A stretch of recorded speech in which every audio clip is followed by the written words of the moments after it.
Bon, allez, on démarre, allez, 11h. Bonjour à tous et bienvenue. Ah merde, j'ai pas mis le rec. Attends, hop. Voilà, bonjour à tous et bienvenue dans cette conf V2 de Jean-Marc Soulieu, alias Bronson. Donc, il va nous faire la suite de ce qu'il avait fait la dernière fois sur la présentation du bookmap, carnet, market profile, etc. Donc, du coup, la dernière fois, il a vraiment abordé, pour ceux qui ne l'ont pas vu, hein, il y a la vidéo sur ma chaîne. Il a abordé vraiment les bases de bookmap. Et puis là, on va rentrer un petit peu plus dans le vif du sujet. Ouais. Donc, Jean-Marc, bienvenue à toi. Merci Ouais, pour ta bonjour. présence. Et puis, Merci. Pas de rien, de rien. Tout va et puis c'est bien. bon. Vous m'entendez bien, tout c'est bien. Impeccable. Ouais, je me souviens plus C'est trop, parfait. mais il me semble que ouais, j'avais vraiment juste j'avais présenté Bookmap, l'outil quoi. J'avais présenté l'outil, la map, les colonnes, à quoi ils servent, qu'est-ce qui s'affiche dessus et tout ça. Là aujourd'hui, je vais rentrer plus dans la pratique quoi. Je vais vous montrer des exemples de ce qu'on peut faire avec. Alors évidemment, on peut faire. Alors, bon, voilà, je commence. Bookmap, c'est en fait, c'est pour les traders d'order flow, en gros. C'est les gens qui tradent avec le footprint, les gens qui tradent avec un carnet d'ordre classique, un DOM, ou les gens qui tradent avec Bookmap, c'est la même chose. On trade le flux d'ordre rapporté à l'action des prix versus l'action des prix et on essaye d'analyser tout ça. Donc évidemment, il y a énormément de choses à savoir quand on est dans ce compartiment, dans ce profil de trading et on ne peut pas parler de tout en une heure. Là, je vais me concentrer je vais montrer quelques exemples tout à l'heure. Je vais me concentrer sur la base, quoi, la pattern basique qu'un trader au carnet doit doit savoir trader, enfin reconnaître, observer et puis décrypter. C'est l'absorption et plus particulièrement, parce qu'il y a différents types d'absorption. Hein, plus particulièrement, je vais montrer deux ou trois exemples d'iceberg, comme ça, euh, qui fait partie de la famille des absorptions, sauf que c'est provoqué par un algorithme d'exécution qui a été branché en général par un gros acteur. Donc c'est assez sympa à trader et c'est assez sympa à observer. Donc je me suis dit, je vais vous montrer deux ou trois exemples d'iceberg. Euh, Ça peut être sympa. Je vais vous montrer aussi un exemple hier matin une petite session de deux ou trois photos et puis si j'ai le temps je mettrai le replay, une petite session qui a duré 15-20 minutes hier matin c'est exactement la façon dont on bosse moi et puis les gens autour de moi. C'était un trading de niveau pur et dur. Je vais vous montrer ça. Voilà, avant de commencer à montrer des exemples, je vais d'abord rappeler rapidement comment moi j'utilise Bookmap, moi hein, personnellement, et comment je conseille aux gens qui viennent me demander conseil, comment je conseille de l'utiliser. C'est pour ça que j'ai sorti un petit PowerPoint là. Après, on va le virer et puis on va passer à du concret. Hein. Pour remettre ma fameuse diapo, qu'il y en a déjà beaucoup qui ont dû la voir, cette diapo-là. Je la sors à chaque fois. Pour recontextualiser un petit peu la façon dont je travaille avec Bookmap. Je ne me sers pas de Bookmap seul, si vous voulez. On peut, on- je sais qu'il y a beaucoup de gens qui traitent au carnet uniquement avec le carnet. Il y en a énormément. Hein. Les traders au carnet d'ordre à l'ancienne, c'est ce qu'ils font. Moi personnellement, Bookmap, c'est vraiment le dernier maillon de la chaîne. C'est pas le moins important. C'est pas parce que c'est le dernier maillon de la chaîne que c'est le moins important. Hein. Au contraire, c'est le plus important peut-être. Mais c'est le dernier Je peux te maillon de la couper, chaîne. je peux te couper 2 secondes, Jean-Marc. Ouais, il y a un problème de Est-ce, son. euh, est-ce que, non, juste pour tester un truc, est-ce que tu as un micro-casque? Ouais, Est-ce que ton micro, tu peux le bouger un peu plus vers ta bouche ou ouais. un truc comme ça? Bah, je vais essayer. Ouais. Ah bah voilà, c'est 10 fois mieux. Merci. Il va falloir que je le tienne un petit peu alors, parce que il est chiant. Ouais. Donc, Merci. je vais penser à le tenir.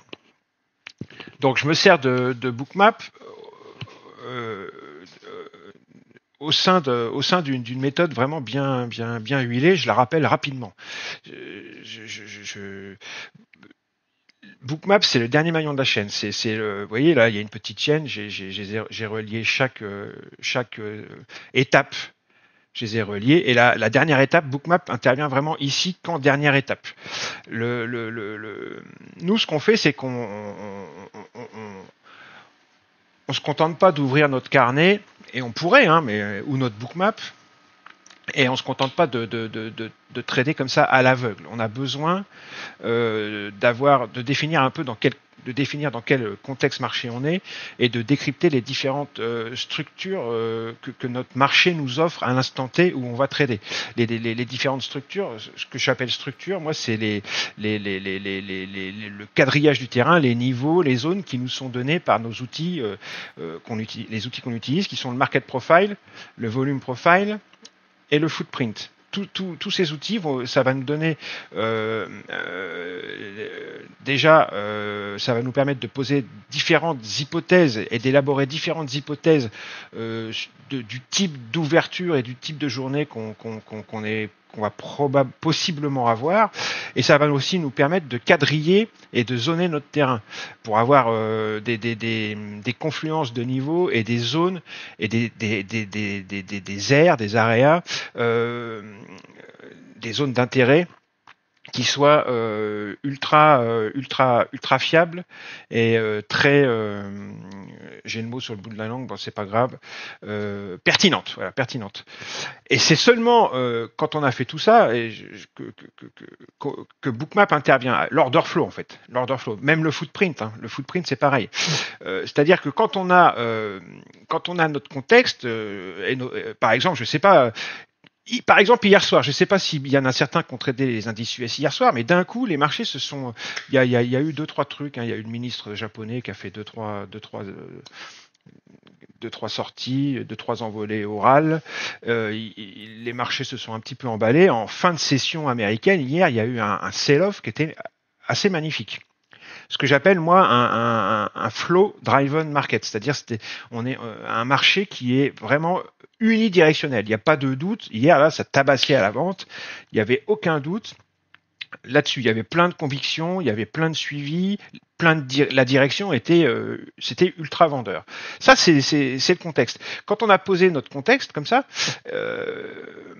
il faut pouvoir ensuite exécuter. Il faut rentrer, il faut exécuter les setups. On rentre pas n'importe où, n'importe comment. C'est pas parce que c'est ultra vendeur qu'on appuie sur le bouton vente et qu'on attend de voir ce qui se passe. Parce que si on se prend un retracement dans la gueule, on est mort, quoi.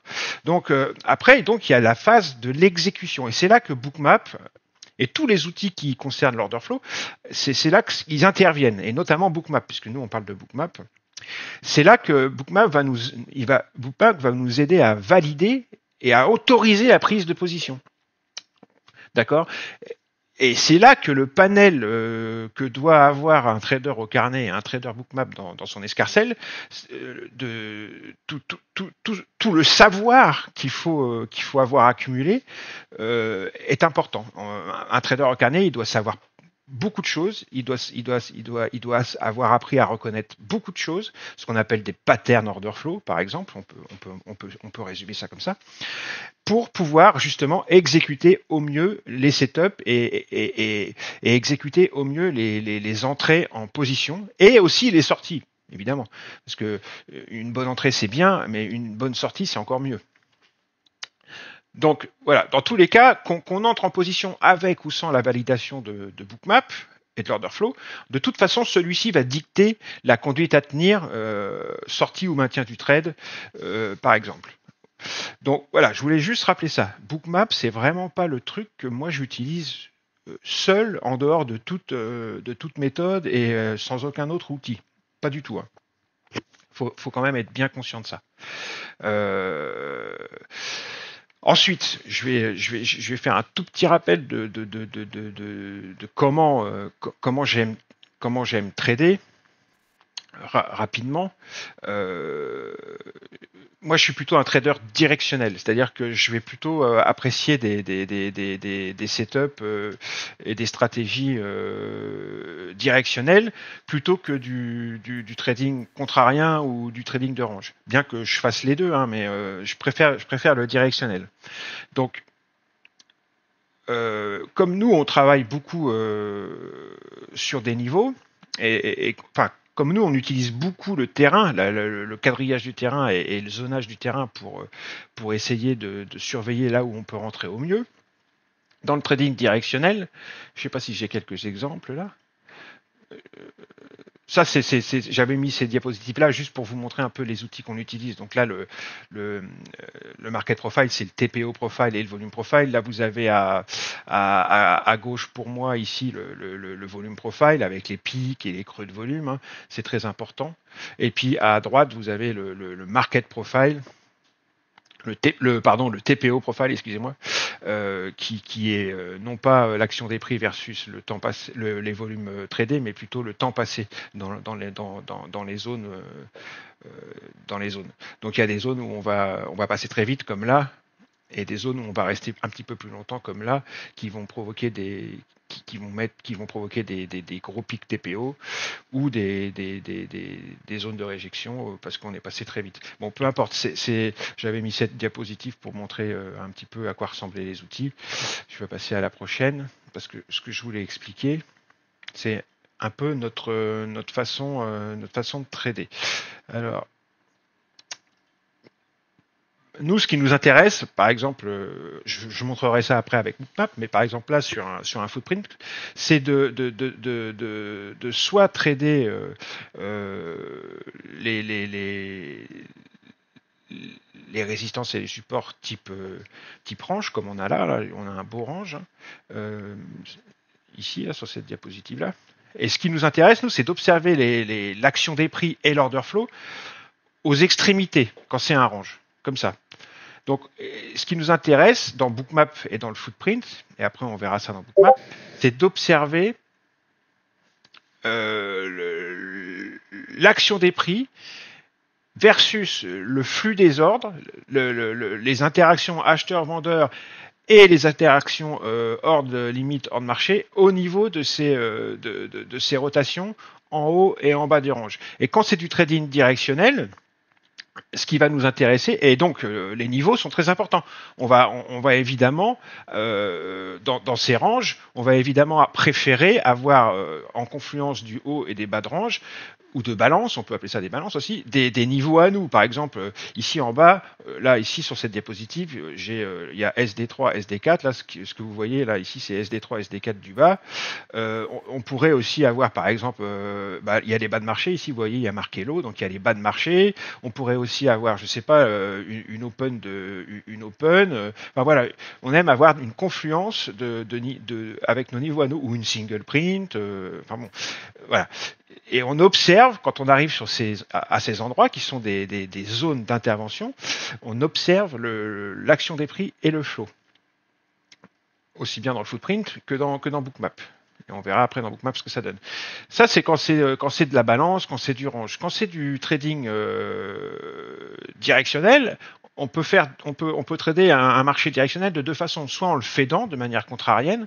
Est-ce que j'ai une petite diapositive par là qui pourrait... Par exemple, voilà. Là, on a du directionnel, surtout sur la diapositive de droite. Là, vous voyez, on a un marché qui est assez haussier. Et nous, ce qui va nous intéresser, soit on va, par exemple, là, sur la diapositive de gauche, en haut, ici, on a un niveau. Vous voyez, j'ai un rectangle rouge là. Ici, c'est un niveau. Donc, quand les prix arrivent dessus, comme c'est le cas ici, on va observer ce qui va se passer sur ces niveaux. Le marché est directionnel, il est haussier, mais nous, on va le surveiller quand il va arriver sur des niveaux à nous, comme là, pour le fader, ce qu'on appelle fader le marché, c'est-à-dire rentrer, dans ce cas-là, short, rentrer de manière contrarienne. Donc ici, on va surveiller pour essayer de placer une vente. D'accord ? Donc on surveillera dans le footprint et dans Bookmap ce qui se passe, et le trader order flow, il a plein de patterns, il a plein de trucs qui lui disent là tu peux rentrer. C'est ça qu'il faut bien comprendre, c'est que Bookmap c'est le dernier maillon. C'est juste pour autoriser l'entrée en position et l'exécution du trade. On peut trader dedans aussi. Également, quand on a un marché directionnel comme celui-ci, on peut aussi le trader d'une seconde manière, c'est-à-dire de manière directionnelle sur les retracements. Vous voyez, là par exemple, on a une première jambe de hausse, on a un retracement. Et ben nous, ce qui va nous intéresser, c'est sur tracement, ce qu'on appelle une rotation, c'est d'observer ce qui va se passer sur la rotation est-ce qu'il y a un signal pour pouvoir rentrer à l'achat sur cette rotation dans le mouvement haussier? Voilà, c'est en gros, vite fait, pour résumer, c'est notre manière de travailler. Donc, on va attacher énormément d'importance à ce qui se passe sur ces points d'intérêt, ces rotations, les rotations que je viens de vous décrire. On va observer. On va les observer avec un œil très aiguisé. Et la première, j'en reviens donc à ce que je disais au début, la première des patterns order flow à connaître et à observer, c'est l'absorption. L'absorption, il y en a plein de sortes d'absorption. Mais bon, on ne va pas rentrer dans les détails. Mais voilà, à partir du moment où on essaye de rentrer, parce que en fin de compte, tout est trading contrarien, même quand on fait du directionnel, parce que regardez, là, le marché il monte. Je vais prendre une autre couleur parce qu'on la voit pas bien ma couleur là. Le marché il monte, certes, mais nous on rentre pas dans la montée là. On va essayer de rentrer au mieux sur un overlap. Donc en fait, et ensuite on va essayer d'encaisser une seconde jambe de hausse. Donc en fait, c'est du contrarien qu'on fait. Notre achat il va être contrarien puisqu'il va être contre un mouvement qui baisse. Vous voyez, donc en fait, on fait tout le temps du contrarien, quel que soit le, même si c'est dans du directionnel, en fait, on fait du contrarien.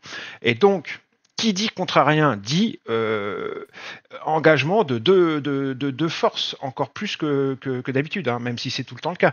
Il y a une bataille sur ces rotations, il y a une bataille acheteur-vendeur, et c'est ça que nous, on va observer, et c'est là qu'on va essayer de tirer un maximum d'informations pour augmenter notre probabilité d'avoir raison.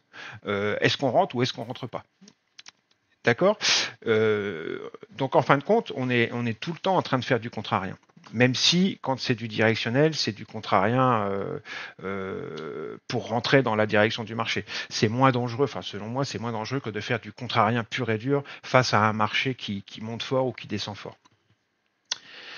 Bon voilà, ça c'était pour rappeler un petit peu ma façon de trader, ma façon de penser. Je peux vous montrer. Ouais, par exemple, ça c'est pareil. Un autre exemple de phase de marché qui m'intéresse beaucoup. Là, par exemple, on a un double bottom. 1, 2. Donc ça fait un beau double bottom au niveau de l'action des prix. On va observer au niveau de ce double bottom ce qui se passe dans l'order flow. Donc là, c'est le footprint. Bon. Ici, on voit qu'il y a des belles absorptions de vente, mais les chiffres doivent être tout petit peu petits, donc vous ne le voyez pas bien, mais je vous dis, là, en bas des mèches, on a des belles absorptions de vente, donc c'est plutôt intéressant. Et ensuite, le marché part au nord. Et quand il part et qu'on a ces petites rotations, là, on a une rotation, ça repart, on a une seconde rotation, ça repart, là, on en a une autre et ça repart. C'est sur ces rotations, nous, qu'on va essayer d'entrer en regardant ce qui se passe dans l'order flow. Et le mieux, c'est quand on a en plus des niveaux. Là, vous voyez, j'ai un niveau, le rectangle vert, c'est un niveau, là aussi, en confluence quand ces rotations se déroulent sur des niveaux à nous. C'est le top.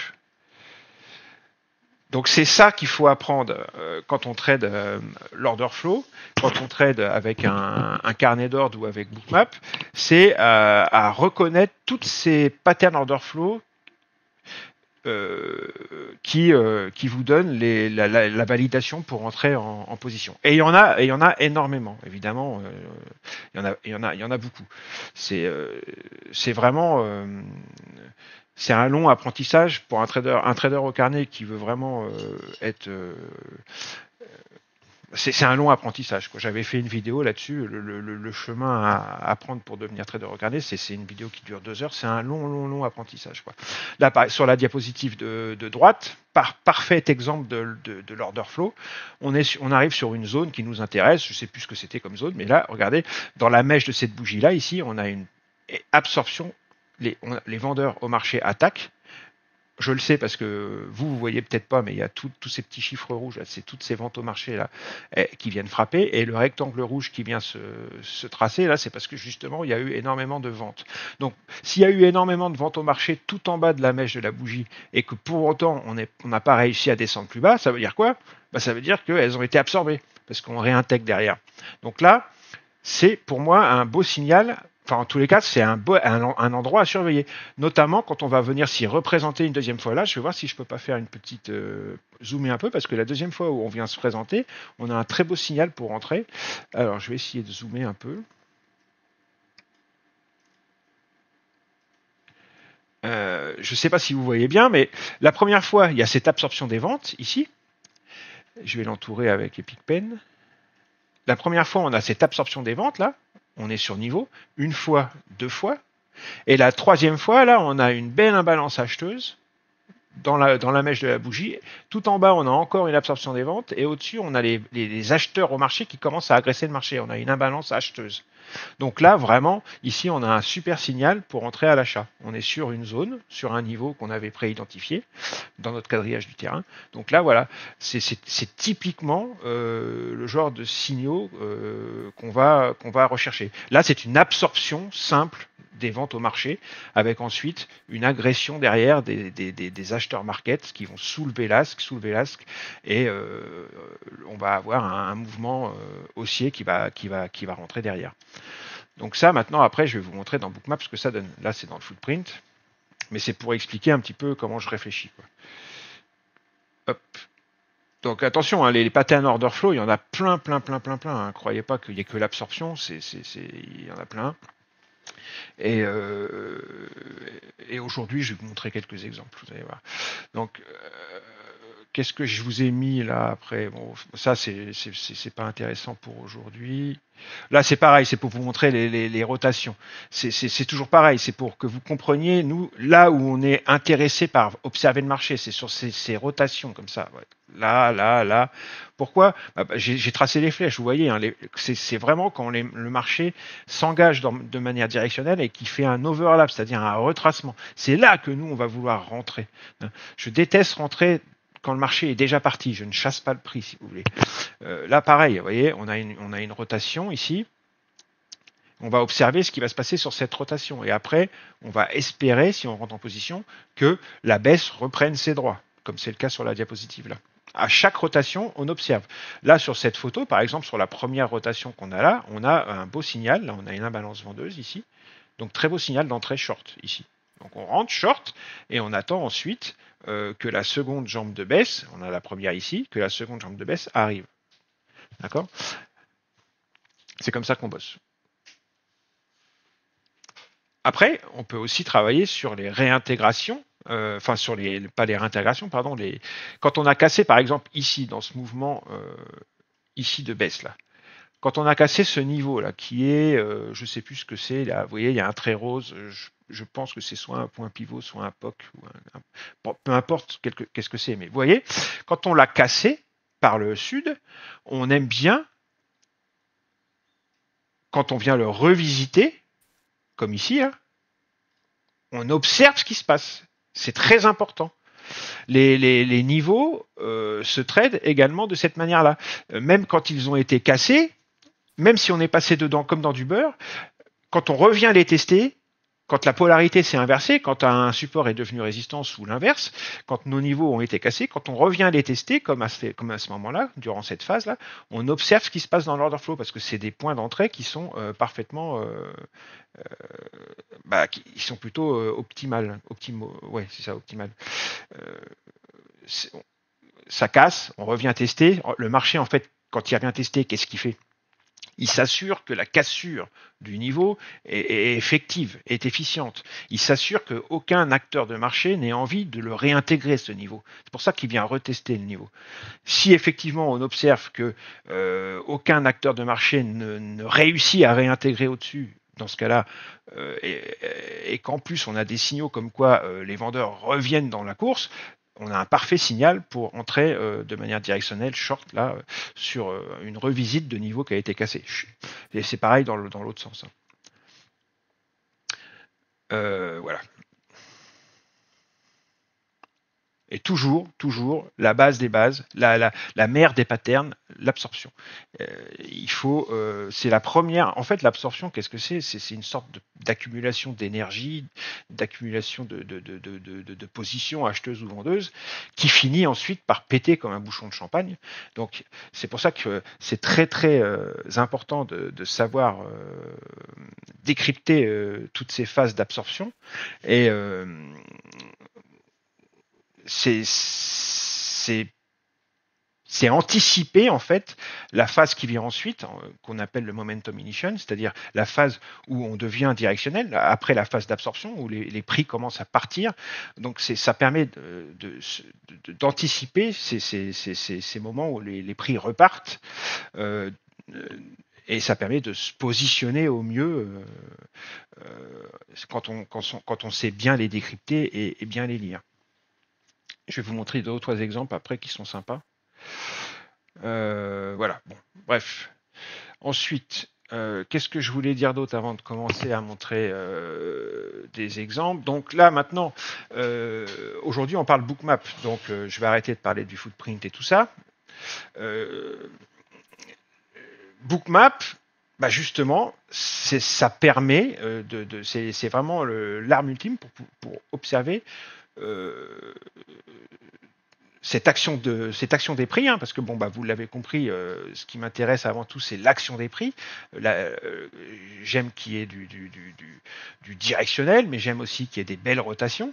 Donc, Bookmap, c'est vraiment l'outil ultime pour observer cette action des prix avec tout le flux d'ordre qui va avec. C'est ça qui est bien avec Bookmap, c'est que c'est ce que je disais, je crois, lors de la première conférence. Je crois que je l'ai expliqué, ça.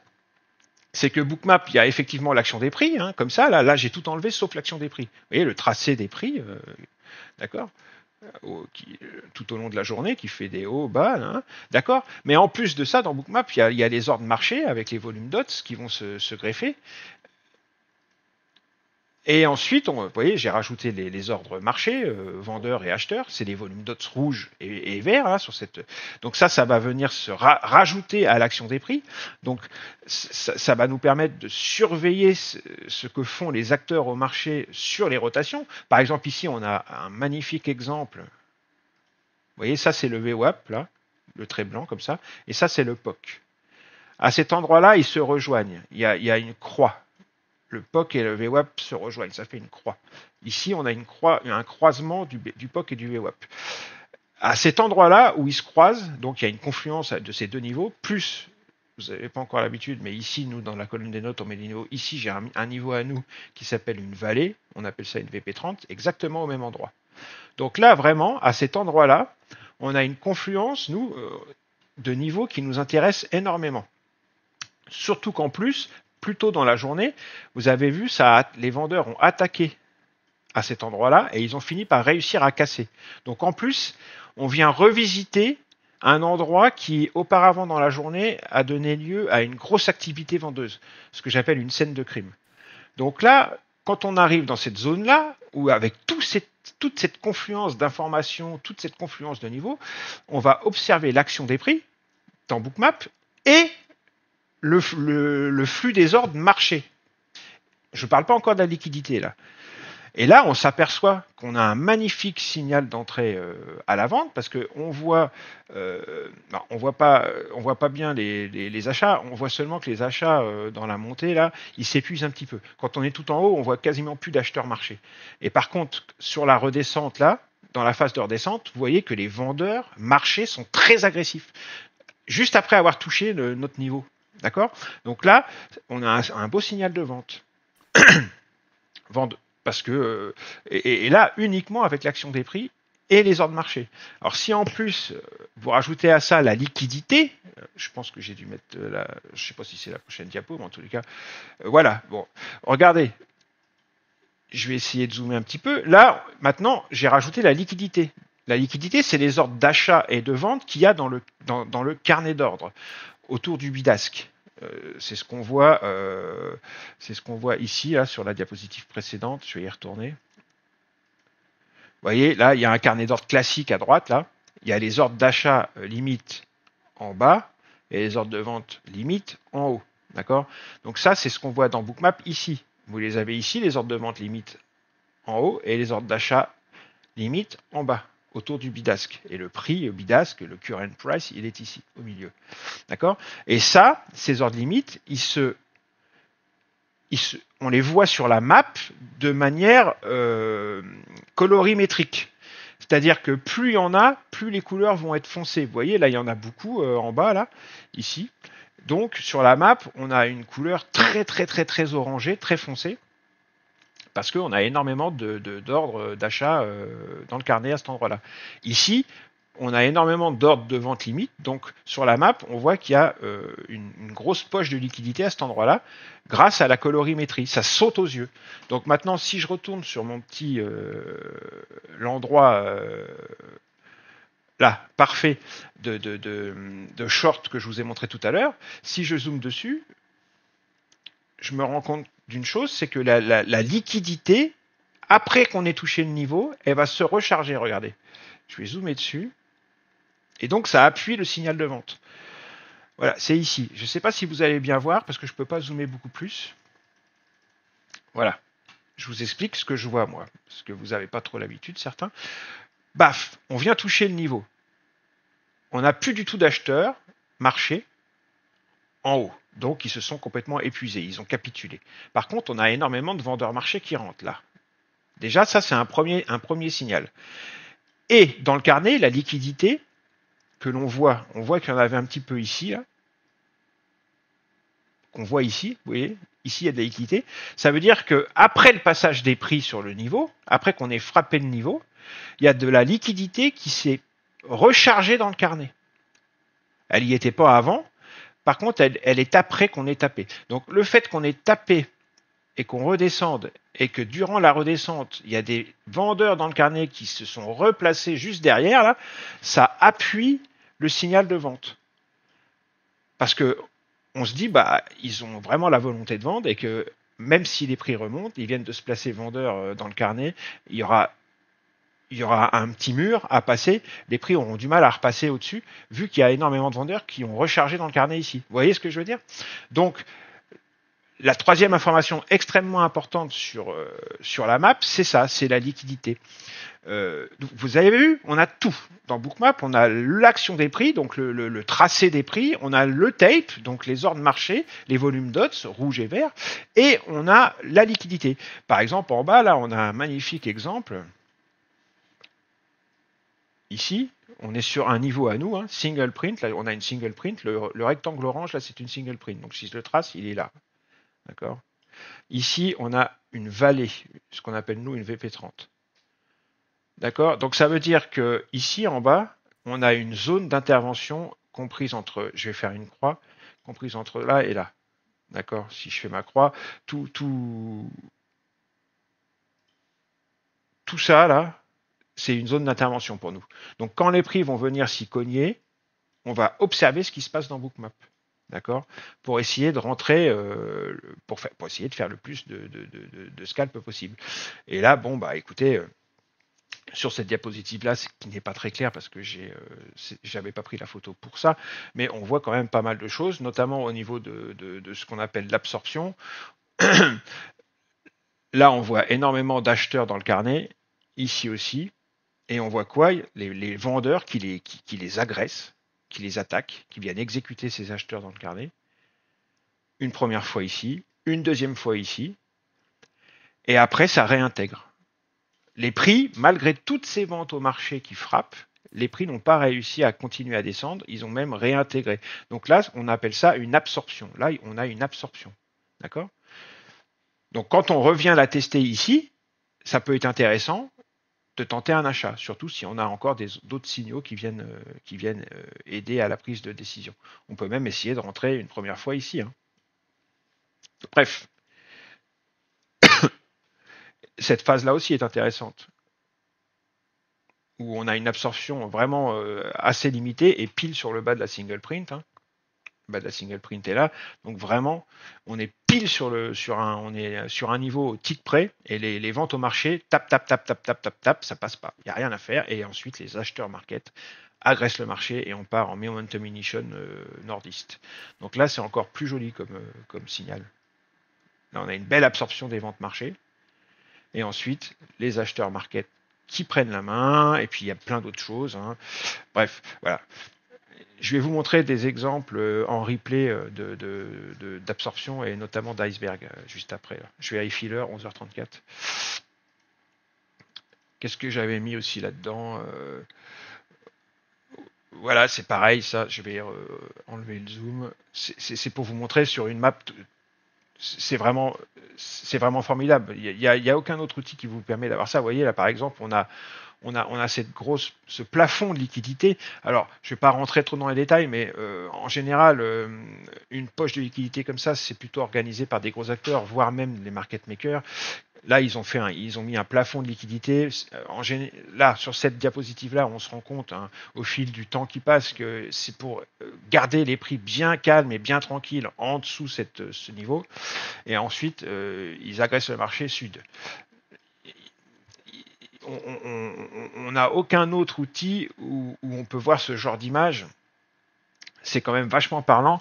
Quand on a ce genre de grosses poches, de gros plafonds de liquidité et les prix n'arrivent pas ni même à y aller, ni même à la passer, et qu'ensuite on part en momentum ignition sudiste, là, il n'y a plus aucun doute, on peut, surtout que la poche elle reste, hein, on peut implémenter des setups short dans cette descente et tenter de rentrer au mieux pour faire des ventes. Là, sur cette image, c'est très parlant. On voit très bien l'avantage que c'est d'avoir Bookmap dans ces cas-là. Ça donne vraiment un plus dans les informations. Là, c'est le même genre de phase. Hein. On arrive sur un niveau à nous, ici. Alors le POC TPO plus le VWAP, pareil, il y a un cross, hein, il y a un croisement du POC et du VWAP, ici, boum, ok, super. Dans Bookmap, au même endroit, on a énormément d'acheteurs dans le carnet. Vous voyez, cette poche de liquidité au même endroit. Les vendeurs qui attaquent, vous voyez, tous ces volumes dots rouges, c'est les vendeurs marchés qui attaquent le niveau, ils essayent de le casser. On le voit aussi sur le graphique en bougie, hein, on voit ils essayent de casser le niveau, ça mèche en dessous, mais par contre, derrière, ça réintègre. Vous voyez, moi, il y a mon petit triangle bleu ici, je suis rentré à l'achat ici, pile sur le niveau, suite à l'absorption, parce que je vois que les ventes, elles attaquent, mais plus elles essayent d'attaquer, plus les prix ralentissent, et ensuite, on commence à réintégrer et on voit les acheteurs market qui réentrent derrière. Là, c'est pareil, on est sur niveau, d'accord, POC VWAP. On a une grosse absorption des ventes marché par les acheteurs dans le carnet. On a une belle réintégration derrière avec les acheteurs marché, cette fois-ci, qui agressent le marché et qui refont monter les prix. On a un beau setup d'achat. Et dans Bookmap, c'est beaucoup plus parlant que sur un graphique en bougie comme ça, ou que sur un carnet d'ordre classique comme ça. Je trouve qu'il y a beaucoup plus de facilité à lire le signal ici, là, sur la map, que dans les autres outils. Pour moi, c'est mon avis. N'oublions pas aussi qu'on a les volumes en histogramme là en bas sur la map qui donnent énormément d'informations aussi. Hein. D'ailleurs sur l'agression des ventes ici, on voit qu'il y a un gros spike dans les volumes ici. Hein. Vous voyez ce spike là. Et malgré ce spike, les prix n'arrivent pas à passer et on réintègre. Donc ça, c'est un signal d'achat. Pourquoi ? Parce que il y a un échec des ventes. Les vendeurs ont essayé de passer de manière très agressive, mais ils ont échoué à le faire. Et derrière, les acheteurs ont réintégré. Et tout ça, on le voit d'un coup d'œil dans Bookmap. Il n'y a pas besoin d'avoir 36 autres outils à côté. Tout est dans Bookmap. À partir du moment où vous avez fait votre contexte sur les autres outils, sur les autres plateformes, que vous avez tous les niveaux dans votre tête ou alors dans une colonne des notes dans Bookmap, que vous avez votre contexte marché, que vous savez que vous connaissez tout de votre marché hein, à l'instant T. Après, tout est dans Bookmap. Hein. Tout est dans Bookmap. Il faut se servir d'autres outils, mais au final, quand on a fait tout notre boulot avant notre session de trading, après, il n'y a plus besoin que de Bookmap au final. Tout est dans Bookmap. C'est ça l'intérêt aussi. Et le deuxième intérêt, c'est que comme toutes les informations sont regroupées dans Bookmap, elles sont regroupées au même endroit et qu'elles sont très visuelles, c'est l'intérêt de Bookmap, c'est d'être un outil visuel, on fatigue beaucoup moins. C'est-à-dire qu'on a la concentration, on s'en rend pas forcément compte sur le moment, mais on fatigue énormément, beaucoup moins qu'avec des outils classiques. Je ne sais pas s'il y en a parmi vous qui tradaient au carnet d'ordre classique et au tape classique à une époque. Mais c'était l'enfer. Un tape qui déroule à toute berzingue, c'est l'enfer. Vous comprenez rien. Ou alors, si vous comprenez quelque chose, ça demande. Il faut que vous ayez un processeur i7 minimum dans le cerveau, quoi. C'est infernal, quoi. Les informations que ça délivre, ça va à une vitesse, alors que Bookmap, la vitesse est la même. Le marché va à la même vitesse, mais les informations vont vous sauter au visage, vont vous sauter aux yeux beaucoup plus facilement, avec le temps. Évidemment, avec le temps. Il faut de l'expérience. Parfois, il y a des gens qui se perdent un petit peu dans Bookmap au début parce qu'ils ne savent pas trop bien s'en servir. Donc, ces gens-là, il faut les remettre sur le droit chemin. Et puis, c'est tout. Il faut éliminer, il faut effacer les petites erreurs qu'ils font, il faut les remettre bien comme il faut. Mais en général, une fois qu'ils savent s'en servir, ils ne peuvent plus s'en passer après. Bon, voilà, ça c'est encore un autre exemple. Non, c'est le même exemple, mais j'ai zoomé dessus. Voilà, je suis bête, je sais pas pourquoi je suis resté sur le diapo. C'était pour vous montrer, donc vous voyez, c'est l'exemple de la diapo précédente. Quand on arrive sur le croisement POC VWAP du jour, là, ici, et qu'on vient mécher dessous une fois, deux fois, trois fois, et qu'ensuite on repart au nord, dans Bookmap, ça donne ça. On a tous ces acheteurs que l'on sait présents bien avant que les prix arrivent, bien avant que les prix arrivent, on sait qu'il y a une poche d'acheteurs. Elle est là, elle est présente. Donc on sait que sur notre niveau, on a une poche d'acheteurs. Déjà, ça c'est très important de savoir que sur notre niveau ici, bien avant qu'on y arrive, on sait qu'il y a un intérêt acheteur sur le niveau. Il est là, on le voit. Les prix, alors qu'ils sont tout en haut, on voit déjà qu'il y a ces acheteurs qui sont sur le niveau. D'accord ? Ça, c'est le passé, n'oubliez pas. Le présent, il est là. Le passé, c'est là. Donc, on voit bien avant qu'on arrive sur notre niveau qu'il y a des acheteurs. Il y a un intérêt acheteur dans le carnet. C'est pour ça que quand on vient s'y présenter ici, quand on a des patterns d'absorption-injection, par exemple, comme ici, ou des patterns d'absorption-exhaustion, ici, comme ça, c'est très intéressant. On sait à l'avance, ça permet de se préparer. On sait quel setup on va implémenter, quelle stratégie on va implémenter. Là, ça sera une stratégie d'achat contrarienne sur niveau. Et le setup, on va attendre des signaux comme des absorptions-injections ou des absorptions-exhaustion ou des icebergs, des machins, des trucs. Et ensuite, et plein d'autres choses. Et ensuite, l'agression qui remonte pour reprendre la main sur les vendeurs. Vous voyez, ce jour-là, j'ai fait un achat ici, donc tout en bas, et un autre ici, quand on a commencé à remonter.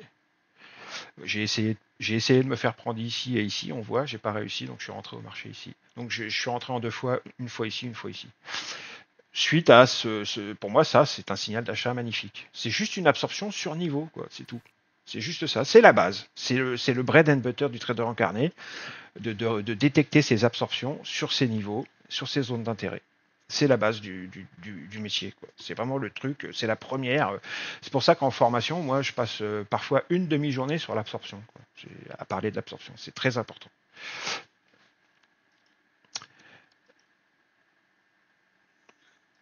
Alors, il est déjà 11h43, donc je vais essayer de vous montrer un exemple ou deux. Ose, tu m'entends, non? Allô? Ouais. Je vais vous montrer un exemple ou deux de notre manière de trader. Alors, je vais vous montrer un ou deux icebergs parce que c'est vachement intéressant à observer. Et hier matin, vers 10h, je vais vous montrer aussi un exemple de notre manière de trader, de ma manière de trader. Je vais vous montrer quelques photos. Alors, le contexte, c'était hier matin. Vous l'avez là. Vous voyez Bookmap? C'est bon. C'est bon. Donc, je fais un petit rappel juste du contexte dans lequel j'étais à ce moment-là. C'est des trades que j'ai passés hier matin. Vous voyez, on est sur les hauts de marché. Ce trait là tout en haut, c'est les hauts de marché. On est sur les hauts de marché. on a fait des hauts de marché, en fait, entre 8h et 9h. On a fait cette pattern-là, que moi je lui ai donné un petit nom, je ne vais pas en parler maintenant, hein, mais pour moi, ça c'est une belle pattern, d'accord? Et ensuite, on est en train de remonter et on est en train de revenir tester. Alors, je ne sais pas si vous avez l'œil, mais vous avez remarqué que cette pattern, elle a eu lieu sur un niveau, hein. Là, on a une single print. Pour nous, le rectangle vert ici, pour nous, c'est une single print. Ce sont les hauts de la veille et une single print. C'est la queue de vente de la veille, ici. D'accord? Donc, on a eu une première pattern vendeuse entre 8h et 9h ici. Et là, on est en train d'y revenir. À ce moment-là, il est 9h45. On est en train d'y revenir. Vous voyez, on est en train de revenir pile poil au même endroit. Donc là, il est évident que dans notre manière de trader, nous, là, on ouvre les yeux grands, on a les yeux grands ouverts. Parce que là, cet endroit-là, d'accord, si on y vient, quand on va y venir, nous, il va nous intéresser. D'accord? On va observer ce qui se passe et on va essayer de le trader. D'accord? Soit en contrarien, soit en cassure. OK? Donc je vais vous montrer ce qui s'est passé. Je vais vous montrer des photos. Il est venu se présenter, les prix sont venus se présenter une fois, 2 fois, 3 fois, 4 fois, plusieurs fois sur le niveau. Je vais vous mettre les photos, c'est plus simple. Une première fois, vous voyez, et donc on parle d'absorption aujourd'hui, j'ai décidé de vous parler d'absorption. Donc qu'est-ce qu'on voit quand les prix viennent se présenter? Alors n'oubliez pas, hein, on est sur un niveau très important, la single print qui est là, d'accord? Donc je vais la retracer, parce qu'il faut toujours que vous gardiez ça à l'esprit. Nous, on travaille sur niveau, hein, d'accord?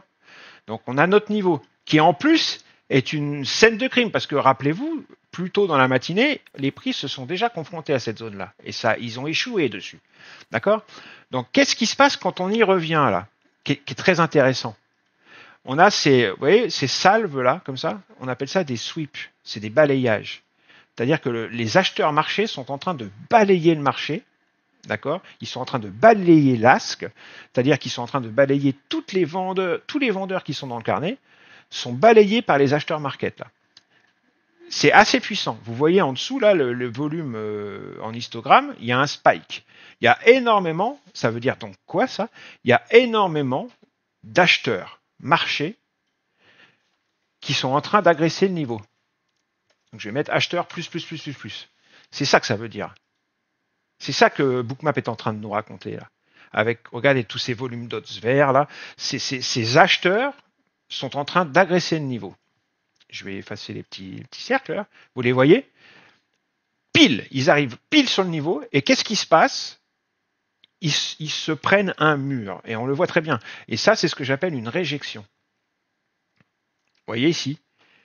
Quand ils arrivent dans la single print, ils agressent une dernière fois. Vous voyez ces volumes d'odds qui sont énormes, hein, mais ils sont énormes, mais vous les voyez de plus en plus petits. Donc on a une absorption des achats marchés, et un épuisement en même temps de ces achats marchés. C'est-à-dire que plus ils grimpent, tic par tic, moins ils deviennent agressifs. Et en haut, vous voyez ici, il n'y en a plus du tout. Et ensuite, bam, ça réintègre, ça repart au sud. C'est ce qu'on appelle une absorption, réjection. Et on peut même ajouter l'exhaustion. Là, on a une belle absorption, avec un zeste d'exhaustion et une belle réjection brutale aussi. En même temps, on a tout. On a tout. Donc là, moi, boum. D'ailleurs, vous voyez mon carnet à côté, j'ai vendu. Hein. Je n'ai pas cherché midi à 14h. Je suis vendeur à 594,75. Donc, dans Bookmap, c'est ici. Hein. J'ai vendu ici. Vous voyez, et je suis en trade là, au moment où je fais la photo, je suis en trade. D'accord?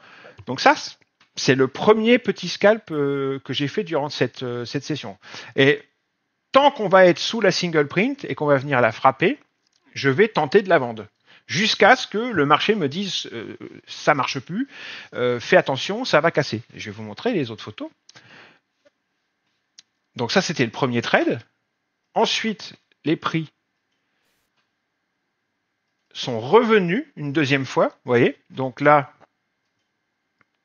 on a la première phase, celle que je vous ai montré, où j'ai fait mon premier scalp, il était là. Les prix sont descendus, et là, on y revient. On revient toucher le bas de la single, ici. pareil. J'ai vendu 596,25 ici, vous voyez, dans le carnet, je suis vendeur à 593,25, 596,25 à ce moment-là, au moment de la photo, hein, ici donc, 96,25 c'est à peu près, voilà, c'est ici, ok. Parce que on est venu toucher le niveau, que les acheteurs sont absolument anémiques. Franchement, entre les acheteurs qu'on a là la première fois et ceux-là, y a quand même une grosse différence. Il n'y a même plus de spike dans les volumes en bas. Hein. Donc là, et moi, ils me font pas peur, les acheteurs market. Là. Ils me font absolument pas peur. Bon, pour l'instant, dans la stratégie, là, il n'y a pas de pattern dans les ordres limites. C'est juste les ordres marché là, et l'action des prix. Mais là, les acheteurs market, ils me font absolument pas peur. C'est pour ça que j'ai reshorté à ce moment-là. J'ai fait mon deuxième petit scalp à ce moment-là. On est sous niveau. L'absorption qui a eu lieu ici était très forte et on est toujours sous son influence. Pour l'instant, les acheteurs n'arrivent pas à redonner autant d'agressivité que la première fois. Tant qu'ils ne repasseront pas le curseur de l'agressivité au-dessus de la première, là, qui n'a même pas réussi à passer, je suis tranquille quand ils se représentent. Tant que, vous voyez, bon, c'est Inch'Allah aussi. Hein. À partir du moment où on est en position, rien ne vous dit qu'ils ne vont pas, d'une seconde à l'autre, décider que non, on continue plein nord en fin de compte. Mais ça, c'est comme tout, on n'a pas de boule de cristal en fin de compte. Hein. Mais bon, ça augmente quand même, cet outil Bookmap, là, ça augmente quand même drastiquement votre chance d'avoir raison, les probabilités d'avoir raison. Vous en conviendrez, j'imagine. Ensuite, j'en ai fait un petit troisième. Alors, je voulais vous montrer aussi. Oui, j'en ai fait un petit troisième. Il est venu se présenter, attendez, c'est une troisième fois, le gaillard. Voilà. Donc, là, la première fois, c'était là. La deuxième fois, c'était là. Non, là, je sais plus, enfin bref, vous avez compris. Hein.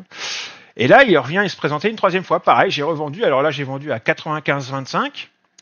Suite à ça, là, les mecs, ils ont essayé de me faire peur. Ils sont remontés pleine balle. Vous voyez comme ils remontent pleine balle là. Blah. Mais par contre, ils restent toujours sous le curseur d'agressivité de la première salve. Et ils se font rejeter. Donc là, je suis rentré à 95,25, un petit peu bas ici. Hein, 95,25, c'est ici. Mais j'ai une raison pourquoi je suis rentré ici et je vais vous la montrer. Donc là, je suis dans un troisième petit scalp au moment où je prends la photo. Mais pourquoi je suis rentré? Et c'est là que les ordres limites interviennent. Jusqu'à présent, il n'y avait pas eu de pattern dans les ordres limites. Mais là, sur ce trade, je vais vous montrer un zoom.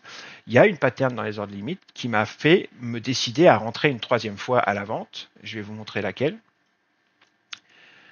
Voilà. Si je zoome, regardez ici. Au moment où ils viennent, il y a cette salve dont je vous ai parlé, agressive acheteuse, et qui sont rejetées. À un moment, regardez, il y a un petit overlap là, et vous voyez, il y a ici, ça dure 2-3 secondes, il y a énormément, enfin, il y a un énorme acteur à la vente qui vient se placer dans le carnet. Vous voyez, sur ce niveau de prix là, ça veut dire qu'il y a un gros acteur qui vient se placer à la vente dans le carnet. Et quand j'ai vu ça, moi, et que j'ai vu que les prix venaient se confronter à cet acteur, ce vendeur dans le carnet et qu'ils n'arrivaient pas à passer, c'est là que je suis rentré vendeur. D'accord? 95,25, c'est par là, je suis rentré vendeur. Je vais vous remontrer la diapo d'avant pour que vous compreniez bien où tout ça se situe. Et c'est là que c'est formidable, parce que en plus, quand vous avez la liquidité, voilà, tout ça se situe ici. C'est à ce moment-là, vous voyez. Je vais voir si je peux zoomer. Alors, fais voir si je peux faire un petit zoom. Jean-Marc, excuse-moi. Ouais, quoi? Il y a une question pour toi, 2 questions là dans le chat. Est-ce que tu attends un autre critère ou élément déclencheur dans ton exemple d'hier, ta vente là, ou tes ventes, pour avoir shorté, ou bien l'absorption te suffit-elle? Non, là, je suis dans ma méthode de travail, je suis sous un niveau important, la single print, qui est en plus un niveau qui a déjà arrêté les prix 1 heure avant, avec une agression des achats market qui était bien supérieure. Attention, c'est important ça. Hein. Il y a le curseur de l'agression. Donc, quand on s'y représente, c'est ce que je vous dis, hein, ici, et que ça rejette pile sur le niveau, et que l'agression ici des achats marchés, qui est quand même, elle est quand même puissante, hein, on a une belle agression, n'arrive pas à faire que l'on casse le niveau, ça me suffit moi pour rentrer en position. Là, ça me suffit largement. Et c'est la base des bases. C'est ce que je vous ai dit. L'absorption, c'est le bread and butter du trader incarné. C'est la base des bases. Pareil, quand on y revient une deuxième fois, je vois que les acheteurs market là sont très agressifs, ça n'arrive pas à passer. Quand on y vient ici, les acheteurs market sont beaucoup moins agressifs que là. Là, c'est pareil. Là, donc, j'ai pas peur de shorter. Honnêtement, tant qu'il reste sous le curseur de cette agression là, faut imaginer cette agression comme vous avez un curseur. L'agression, elle est là, elle est là. Tant qu'on va pas passer le curseur au-dessus cette agression là. Si on passe le curseur au-dessus, là, je vais commencer à m'inquiéter. Mais là, toutes ces agressions-là, elles sont faibles par rapport à la première. Donc là, tant qu'on est sous mon niveau, la single print, tant que les acheteurs market n'arrivent pas à agresser le marché plus que ça, et qu'ensuite ils rejettent à chaque fois derrière, il n'y a aucun souci, je short. Et ce qui est beau sur le dernier scalp que j'ai fait, ce qui est beau, c'est, vous voyez, donc je vous en parlais, la liquidité qui est venue se rajouter, on la voit ici. Quand on a un petit overlap, on voit que les achats market sont bien absorbés. Hein. Et, dans le volume profile ici, vous avez une absorption des achats, là, on la voit très bien. OK. Donc là, on a un très beau encore signal de vente. Et on a non seulement l'action des prix qui rejette et les achats market qui rejettent, mais on a en plus, là, cette fois-ci, de la liquidité. Je vous rappelle la diapositive où je zoome. On voit très bien. Et ça, en temps réel, dans Bookmap, on le voit super bien. C'est ça l'intérêt. Cette phase-là, ça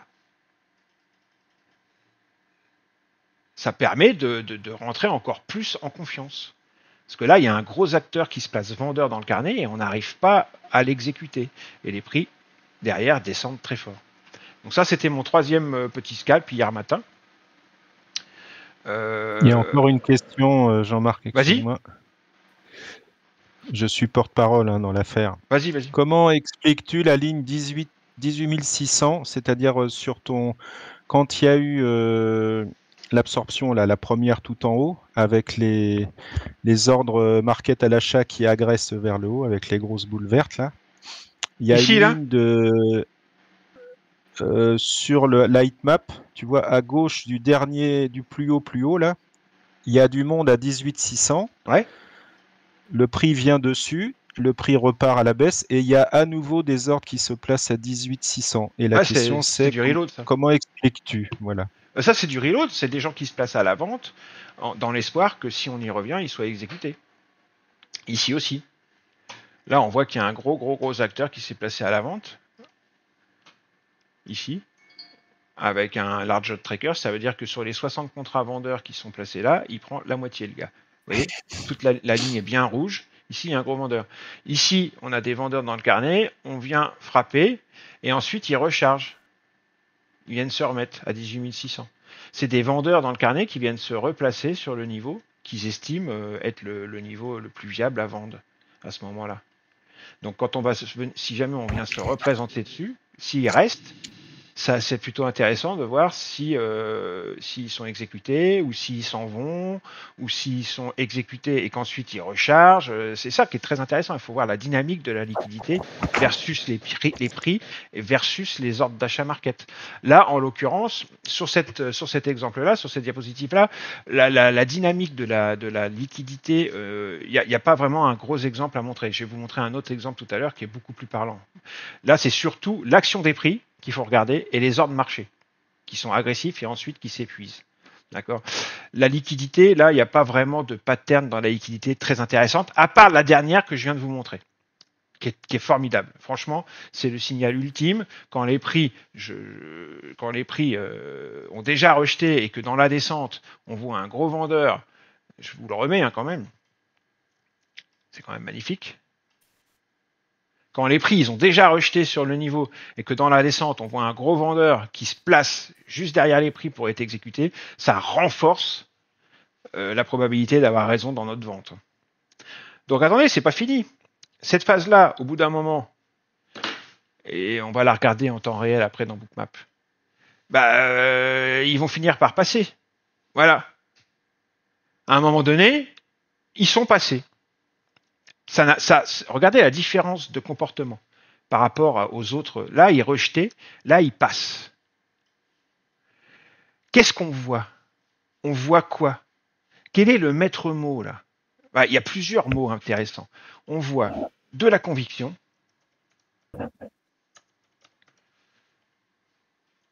de la direction et surtout du suivi. C'est-à-dire que les acheteurs market qui sont en train de casser le niveau, là, ils sont convaincus, ils sont directionnels et il y a du suivi dans le tape, dans les ordres marchés. Contrairement aux précédentes fois où ils se sont présentés. Là, il n'y a pas de suivi, ils sont rejetés. Et les vendeurs derrière reprennent la main. Là, ils sont en train de casser et il y a du suivi. Ils sont toujours là. Là, on les voit, ils sont là. Ils frappent, ils soulèvent là, ce qui soulève là, ce qui soulève là, ce qui soulève, ils soulèvent. Petit overlap et ça reprend. Petit overlap et ça reprend. Il y a du suivi. Il y a de la conviction, de la direction et du suivi. Et c'est là toute la différence avec les autres moments. Ils cassent. La liquidité dont tu parles, celui qui m'a posé la question, à 18 600, elle se fait défoncer. Et une fois qu'on est passé au-dessus, le mec, il passe acheteur. C'est quasiment un flip, ça. C'est encore autre chose. C'était une question de Fabrice. D'accord. Bah Fabrice, tu vois, ta liquidité à 18 600, elle s'est fait exploser. Et là, le fait qu'elle se fasse exploser, c'est mauvais signe pour eux. Et là, il faut arrêter de vendre. Et il faut surveiller. Et quand tu vois cette conviction, ce suivi, tout ça, bah tu vois, je suis à l'achat. Moi, je suis rentré à l'achat à 602,50. J'ai pas vendu cette fois-ci, j'ai acheté à 602,50. 602,50, c'est ici. D'accord. Quand j'ai vu qu'il y avait de la conviction, ils n'ont pas réintégré, si tu veux. Il n'y a pas d'hésitation, il n'y a pas de tergiversation. C'est convaincu. Et ben, je suis rentré ici. Tu vois, dans mon carnet, on voit mon entrée à 602,50. Et les prix sont à ce moment-là ici. D'accord? Et là, c'est complètement différent. Il n'y a plus de réjection, il n'y a plus d'absorption-réjection. Là, on a une agression, ce qui est complètement différent. Il n'y a plus cette notion d'absorption, il n'y a plus cette notion de réjection, il n'y a plus cette notion d'exhaustion, c'est une agression. Et c'est là qu'il faut faire très attention, et c'est là qu'il faut être un très bon trader au carnet et un très bon trader order flow pour savoir reconnaître que le paradigme est en train de changer. Comprenez? Et j'en reviens donc à ce que je vous disais tout à l'heure, il y a, à mon avis, selon moi, pas meilleur outil que Bookmap pour voir ces changements de comportement dans l'interaction acheteur-vendeur. C'est l'outil qui vous... Avec le footprint, hein, vous voyez bien que j'ai le footprint à côté aussi, mais c'est encore, mais Bookmap, c'est encore un niveau au-dessus du footprint, hein, selon moi. Donc ça, ce petit changement de paradigme là, je suis pas sûr que quelqu'un qui n'avait pas Bookmap l'aurait vu. Il aurait peut-être revendu encore une 4e fois là et il se serait fait arracher, tu vois. Moi, au contraire, j'ai pas vendu. J'ai vu cette conviction à vouloir casser le niveau. J'ai attendu de voir si vraiment on avait et le fait que vraiment cette conviction était se transformer en suivi, parce qu'il y avait du suivi quoi. Et quand je vois ces overlaps ici qui se font rejeter à chaque fois. Bah moi je rentre, hein, 602,50, je rentre. Tac. Quelle heure il est? 12h02 déjà? Putain, c'est incroyable. C'est incroyable. Je vais jamais avoir le temps de montrer tout ce que je voulais montrer. On prend le temps qu'il faut. Hein. Ben non, mais c'est parce que j'ai un truc à faire à 12h30, c'est pour ça. Je réfléchis. Est-ce que je vous montre ce que je viens de vous montrer là? Est-ce que je vous le montre en replay? C'est qu'un iceberg, c'est un acteur, un gros acteur dans le carnet, soit à l'achat, soit à la vente, qui a besoin soit d'acheter, soit de vendre une grande quantité de contrats. Donc pour ce faire, il va être obligé de recharger ses ordres à chaque fois. Parce que imaginez que vous ayez qu'il ait besoin de 4000 contrats. Et que dans la case allez, on va dire qu'il a besoin de 4000 contrats à l'achat. Donc imaginez qu'au bid, il n'y ait que 100 contrats. Ça veut dire que le gars, il va être obligé de recharger 40 fois s'il rentre 100 contrats par 100 contrats. Vous voyez ce que je veux dire? Oui, c'est ça, je dis pas de bêtises, c'est 40. Hein. Il va être obligé de recharger à chaque fois s'il veut acheter ces 4000 contrats. Je vous fais un petit dessin, vite fait, pour expliquer l'algorithme. On a un carnet, qui est comme ça. On a les prix qui sont là, on a les achats qui sont là, et les ventes qui sont là.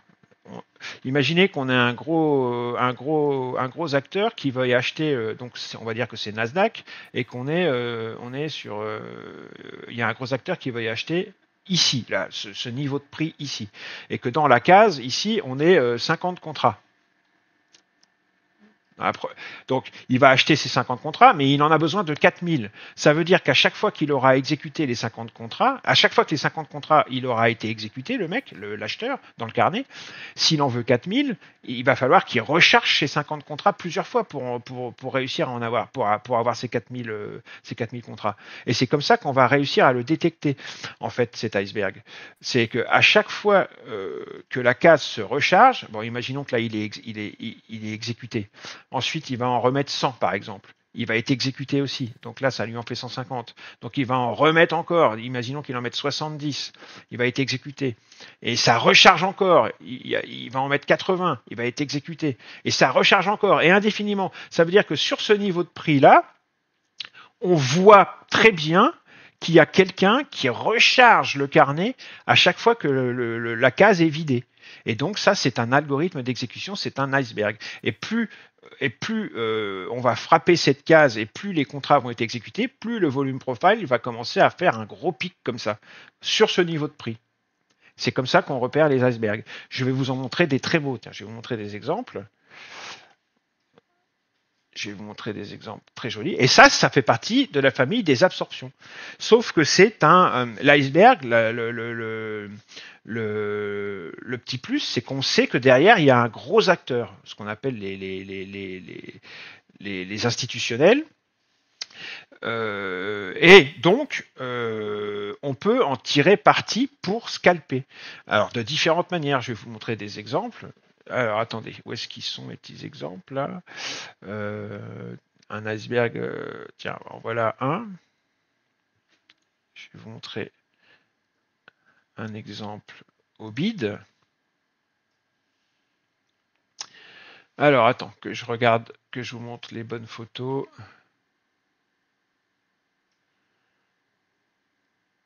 Voilà, ça c'est pas mal. Vous voyez, par exemple, voilà. Là, on a un exemple parfait d'un gros acteur au bid qui a enclenché un algorithme de type iceberging. Regardez, ici. Et ici. Vous voyez? Les vendeurs au marché viennent frapper de manière régulière le même niveau de prix, le même tic de prix qui est ici. Hein. Vous voyez sur le volume profile, là, le pic que vous avez là, d'accord? Donc, les vendeurs au marché viennent frapper, mais il y a un acteur sur ce niveau de prix, dans le carnet, qui recharge la case à chaque fois qu'elle est complètement exécutée. Regardez combien il y a de contrats dans la case à ce niveau-là. Il y a 77 contrats, alors qu'il y a 3576 ventes au marché qui ont été passées. Donc, pour faire 3576, je vous prie de croire qu'il va falloir recharger les 77 contrats vraiment plusieurs fois. Hein. Au moins 5 fois. 50 fois. Non, 5 fois. 50 fois, pardon. J'ai l'impression de dire des conneries des fois. Je dis pas de bêtises, c'est ça. Hein. À chaque fois que les vendeurs marché viennent taper, et d'ailleurs là vous avez le petit algorithme, le petit add-on l'iceberg détecteur, vous voyez ça, il détecte à chaque fois qu'il y a un iceberg. Boum, 181 contrats, 219 contrats, 363 contrats. À chaque fois qu'il vient frapper sur ce tic de prix, la case est rechargée. Eh bien ça, c'est un iceberg. Et ça, mes amis, ça permet de savoir que sur ce niveau de prix, c'est 3665 sur le SP500, tant que le gros acteur qui a enclenché l'algorithme d'exécution, l'algorithme d'iceberging, tant qu'il est là, vous pouvez faire des petits écarts à l'achat dessus. En vous méfiant, parce que quand il va débrancher, ça risque de casser. Mais tant qu'il est là, non seulement vous pouvez faire des petits scalps acheteurs, mais en plus, vous pouvez peut-être même garder un petit runner avec l'espoir que ça parte au nord après. Donc là, vous voyez, c'est un magnifique exemple d'iceberg au bid. Ça fait partie de la famille des absorptions. Ça fait partie des patterns d'absorption qu'il faut connaître. C'est très efficace. Je vais vous montrer d'autres photos de la même séquence. Attends. Vous voyez, ça c'est la suite. Ça a été très efficace. Donc là, le début, ce que je viens de vous montrer, où le gars, il recharge à chaque fois que les vendeurs viennent frapper, là aussi. D'accord. Donc le petit iceberg, il s'accumule, là, on le voit dans le volume profile, hein, d'accord. À un moment donné, il y a un petit excès qui réintègre tout de suite derrière. On revient une dernière fois touché, et ensuite ça part plein nord.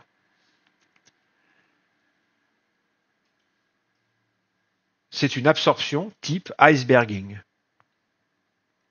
Et c'est plutôt sympa à trader. Je peux vous montrer un autre exemple, mais à l'ASK, cette fois-ci. Alors, un truc à l'ASK. Et ce que je ferai, c'est que la prochaine, on refera une troisième conférence, donc, et que je vous montrerai, on va même en montrer un aujourd'hui, mais on n'en montrera pas plus qu'un, en replay, pour que vous voyez ce que ça donne dans Bookmap en temps réel, ces histoires-là, et non pas sur une photo figée. Parce que c'est toujours facile de montrer ça sur des photos. Hein. Voilà, là, à l'ASK, vous en avez un autre. Et quand vous avez ce genre de pattern dans Bookmap, c'est absolument... Donc là, il y a un excès, ok. Et après, il reste cantonné sur le même niveau de prix, et ça frappe. Les acheteurs marchés, cette fois-ci, ils viennent frapper l'ASK, ils frappent l'ASK, ils frappent l'ASK, ils frappent l'ASK. Ça ne passe pas, et ça recharge systématiquement. Dans le carnet, les vendeurs rechargent systématiquement. Et vous voyez, dans le volume profile, on a 14 154 achats market qui sont passés, alors que dans la case, il n'y a que 98 contrats. Donc ça veut dire que ça a été rechargé plein de fois. Il y a un iceberg. Et après, la manière aussi de savoir qu'il y a un iceberg, c'est qu'on se rend bien compte que c'est pas humain. Ça frappe de manière algorithmique. Ça frappe des portions quasi identiques en termes de taille, quasi identiques en termes d'intervalle temporel. C'est toujours la même taille, plus ou moins, qui reviennent, toujours les mêmes petits excès et ensuite les réintégrations derrière. Donc on sait que là, dans cette zone-là, il y a un gros iceberg, à l'ASK cette fois-ci. Et donc, on prend position, on le fade, on rentre avec lui. Là, donc, on rentre à la vente. Et on se méfie de ne pas se faire prendre dans une cassure, parce que si jamais il débranche son algorithme, évidemment, les prix, parfois, ont tendance à donc casser l'endroit où il y avait l'iceberg. Et là, on peut se faire prendre dans un mauvais mouvement. Il faut faire attention.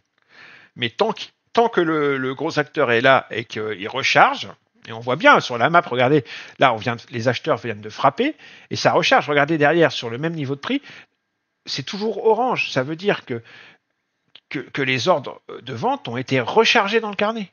Les acheteurs reviennent frapper ici, et derrière, ça a rechargé. C'est toujours orange. Tu comprends? Là, par contre, on voit que pour l'instant, il n'y a plus de recharge. Donc, on se méfie. C'est devenu tout blanc, tout bleu. Donc, attention. À partir de ce moment-là, sauf quand on y reviendra, si on y revient au moment, parce que là on est ici, hein.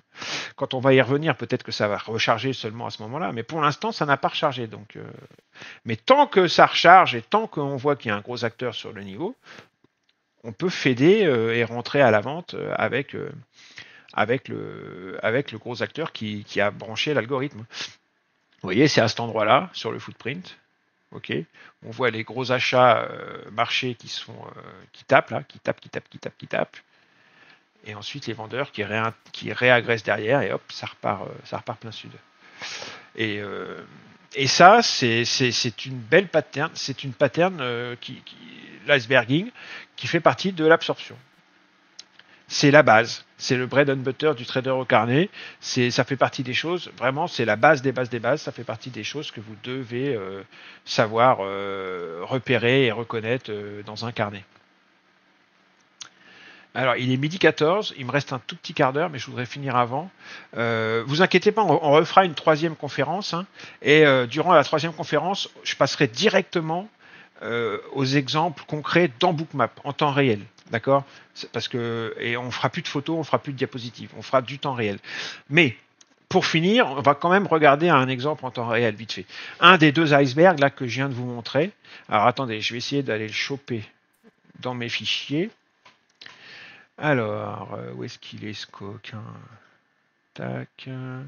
Le temps que je le trouve, il va se passer quelques secondes, hein, quelques minutes peut-être. Alors, où est-ce que vous êtes, chers amis?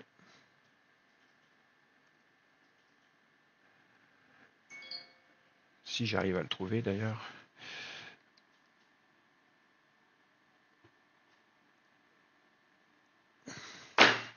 Alors, iceberg Obid, tiens, tac. Ok, c'est en train de charger. Donc on va attendre qu'il charge. Note, voilà, c'est fait.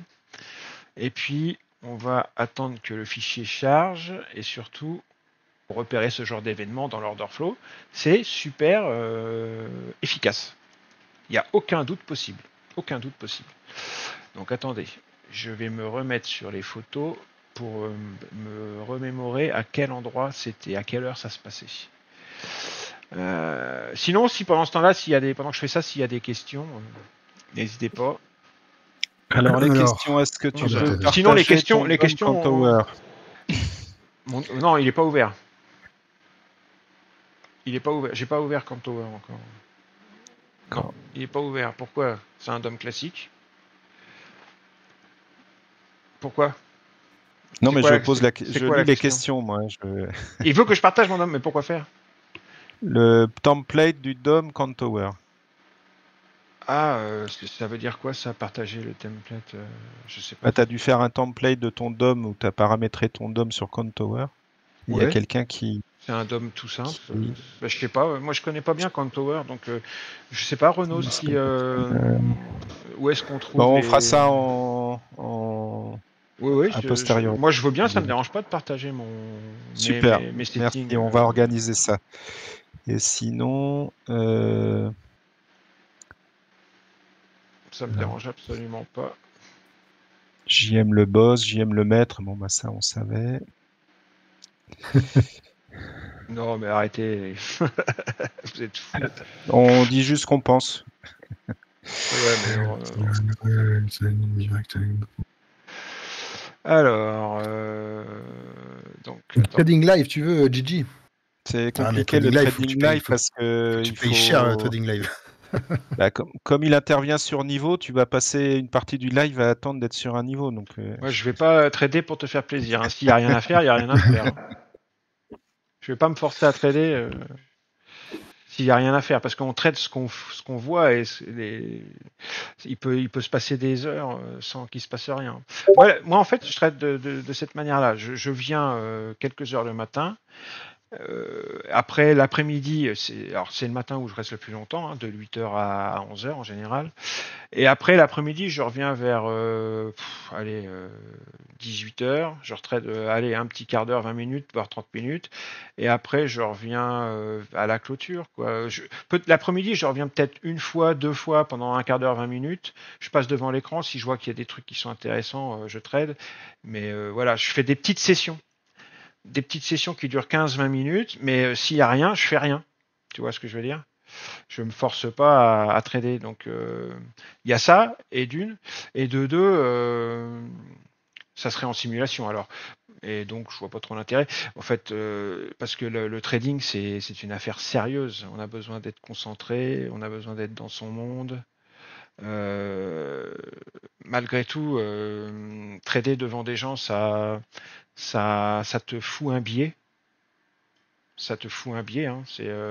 Tu peux pas trader devant des spectateurs de la même manière que chez toi tout seul, tranquillement, dans ton coin, concentré. T'as un biais. T'as les chocottes de te planter. En gros, on va pas parler chinois. T'as peur de te planter devant les gens. Donc ça te fout une pression qui est absolument délétère pour le trading. Il n'y a pas pire. Trader dans des conditions comme ça, c'est absolument insupportable. C'est pour ça que moi, j'aime pas du tout faire ça. À part en formation, hein, quand on est en formation, ça nous arrive souvent de trader en temps réel et on le dit aux gens, donc ils le voient. Hein. Mais je fais pas de session de trading, j'ai pas de room en plus, j'ai pas de d'organisation pour faire ça, quoi. Et puis voilà. Par contre, sur le Discord, quand on trade entre membres, là, on annonce nos trades, quoi. On dit, ouais, je suis rentré à l'achat, je suis rentré à la vente à tel niveau, je suis vendeur, je suis acheteur. On dit ce qu'on fait, quoi, on annonce. Donc là, quand on se plante, on se plante, quoi, devant tout le monde. Après, Gigi, faut savoir que Bronson, Thierry, tout ça, ils ont eu un Discord privé. Ouais, c'est Thierry Donc, qui a un Discord privé dont je fais partie comme membre. Ouais, enfin voilà. Donc du coup, c'est vrai que c'est délicat après de demander de nous montrer des replays comme ça de trading, alors que derrière, ils commercialisent ça, quoi. C'est pas moi qui commercialise ça. Ouais, mais je veux dire, t'es dans la team, quoi. Oui.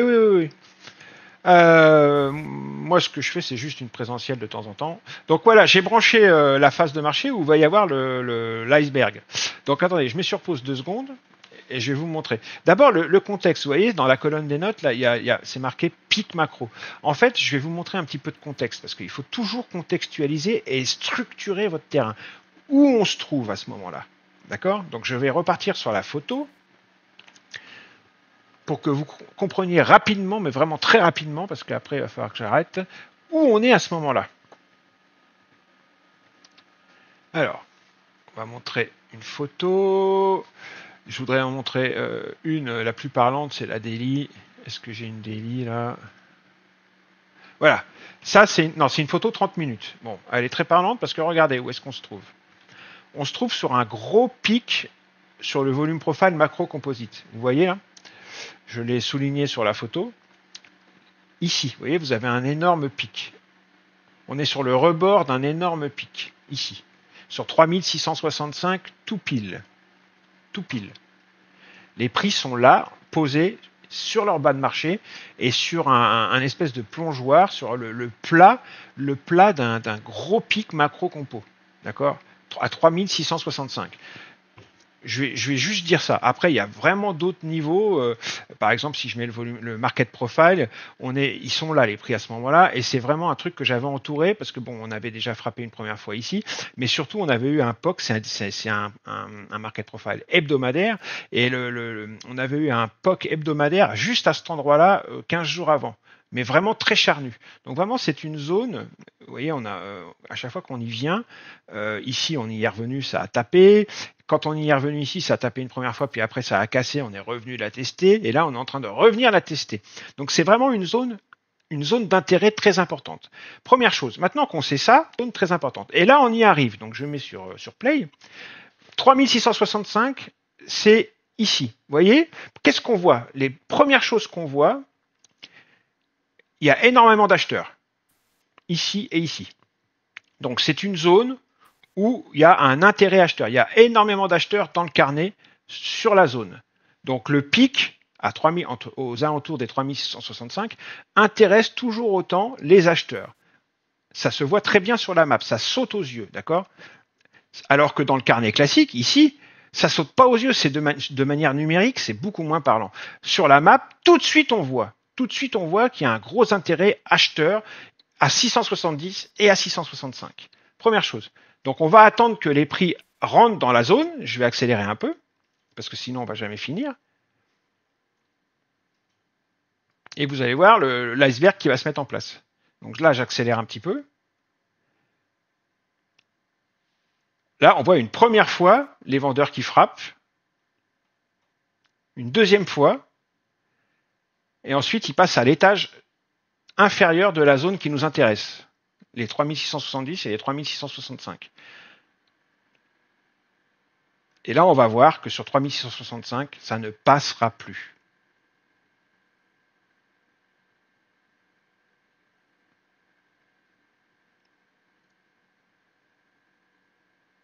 Une fois, ils frappent, ça passe pas, ça recharge derrière. Vous avez vu ? Les vendeurs ont frappé et ça a rechargé tout de suite derrière. Vous voyez la recharge ? S'il n'y avait pas de recharge, ça serait noir comme ici. Le fait que ça soit à nouveau jaune, ça veut dire que les ordres qui ont été exécutés par les vendeurs, là, ils ont été rechargés.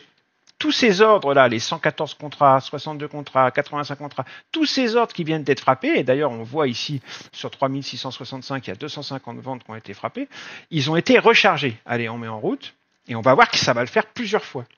Et on va finir par comprendre qu'il y a un iceberg. Là, ils reviennent, bam, ça frappe, ça absorbe, ça recharge. Une deuxième fois. Une troisième fois, ils reviennent, ça absorbe. Une quatrième fois, ça absorbe. Une cinquième fois, ça absorbe. Une sixième fois, ça absorbe et ça recharge. Septième fois, ça absorbe et ça recharge. On est à 1450. On est à 1450 ventes marché qui viennent de frapper au même niveau de prix à 3665, alors qu'il n'y a que 63 contrats acheteurs dans le carnet. Donc ça a rechargé à chaque fois. Vous voyez? Et là, on comprend qu'il y a un iceberg. Là, ça y est, on a compris. Il y a un iceberg. Ici, sur 3665, il y a un iceberg acheteur. Donc on peut, tant que l'acteur est là, faire des petits scalps acheteurs et même garder un petit runner dans l'espoir de faire une belle jambe de hausse. Et attention, parce que si l'acteur se débranche, il faut se méfier à la cassure sudiste. Il faut toujours avoir ça en tête. D'accord? Donc on va continuer à observer ce qui se passe jusqu'à ce que ça se résolve, soit par le haut, soit par le bas. Alors H, il n'y a pas de time frame sur Bookmap. C'est en... Ouais, non, c'est Partique. le temps réel qui passe. Ouais. C'est le temps qui passe. Je vais accélérer pour qu'on le revoie quand il va revenir sur le niveau de tic de prix qui nous intéresse.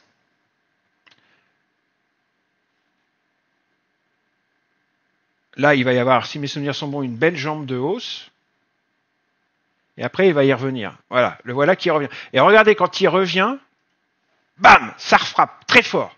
Et qu'est-ce qui va se passer? Je vais mettre sur 1. Bah, ça passera pas. On va mettre sur 4 pour que ça aille plus vite. Ça frappe, ça frappe, ça frappe, ça frappe, ça recharge, ça passe pas. Et ça renvoie au nord. À un moment, il va y avoir un petit excès. Regardez comme ça recharge. Regardez, vous avez vu, ça a frappé. Et là, boum, on recharge. Donc il est toujours là. L'iceberging est toujours là. On est passé de 1450 contrats à 2265 frappés sur le même niveau de prix. Encore un scalp faisable.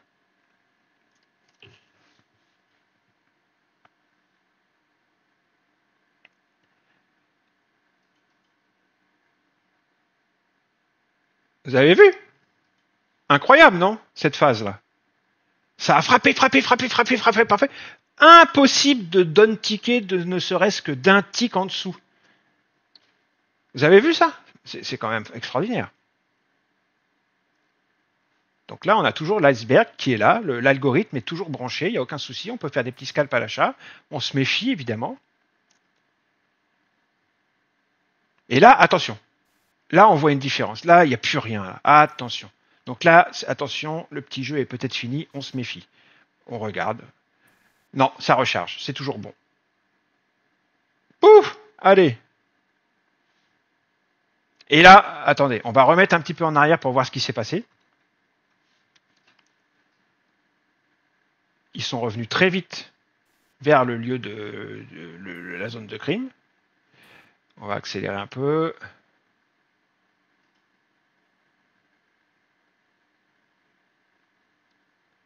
Et après, je vais mettre sur pause parce que faudrait qu'on voit ce qui se passe. Là, ils reviennent, ils frappent, ça passe pas, ça passe pas. Et hop, on remonte. Ok, super. Là, ils vont remonter, tac. Et là, ils sont en train de redescendre. Donc, je vais mettre sur 1 pour voir un petit peu la cassure. Bon, on voit que ça a rechargé. Hein. Il y a toujours l'acteur, il est toujours là.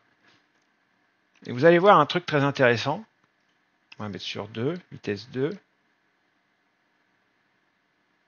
C'est qu'il va se faire exécuter, il me semble. Hein. On va remettre à 0 là. Boum, il a été exécuté. Il y a 300 contrats qui ont été exécutés. Il y a une petite pression au-dessus de sa tête et les prix vont passer. C'est-à-dire que là, il y a 500 contrats, donc ça continue à frapper et donc il y a du reload. Hein. Mais par contre, on voit qu'il y a une espèce de pression là. Vous voyez, c'est chelou. Et bam, ça casse. Mais attention, attention, attention. C'est pas fini. Regardez bien.